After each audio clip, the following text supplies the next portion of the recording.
Hey guys, আসসালামু আলাইকুম। কেমন আছেন আপনারা সবাই? আবারও চলে এসেছি নতুন একটা ভ্লগ ভিডিও নিয়ে। আশা করছি আপনাদের কাছে অনেক বেশি ভালো লাগবে। And welcome to my channel. So আজকে একটু যাচ্ছি এক ফ্রেন্ডের বাসায়।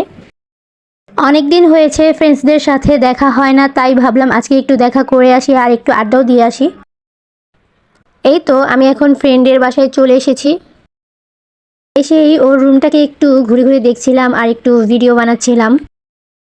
আরও দুইটা ফ্রেন্ডও আসবে আজকে। ওর বাসায় আসা হচ্ছে গিয়ে মূলত আমাদের এক ফ্রেন্ডের নিউ বিয়ে হয়েছে, মানে কাবিন হয়েছে, এখনও উঠিয়ে আনেনি।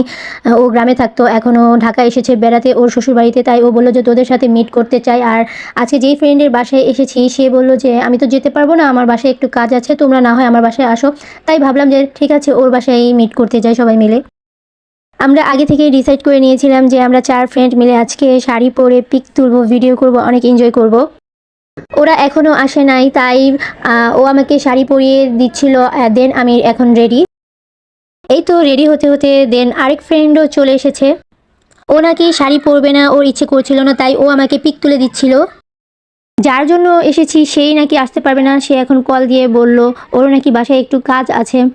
মনটা একটু খারাপ হয়েছিল শুনে, কি আর করা। আমাদের সাথে না সবসময় এমন হয় যে এক ফ্রেন্ড থাকে তো আরেক ফ্রেন্ড থাকে না মিট করার সময়। আসলে কপালটাই খারাপ। তো যাই হোক, এই তো পিক তোলা শেষে বান্ধবী আমাদের জন্য নাস্তা নিয়ে এসেছে।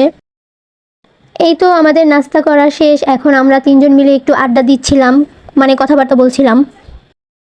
সন্ধ্যাও হয়ে গিয়েছে, একটু পরেই চলে যাব। বাসা থেকেও কল করা শুরু করে দিয়েছে আম্মু।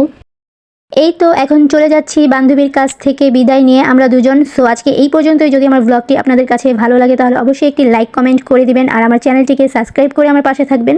সবাই ভালো থাকবেন। আল্লাহ হাফেজ।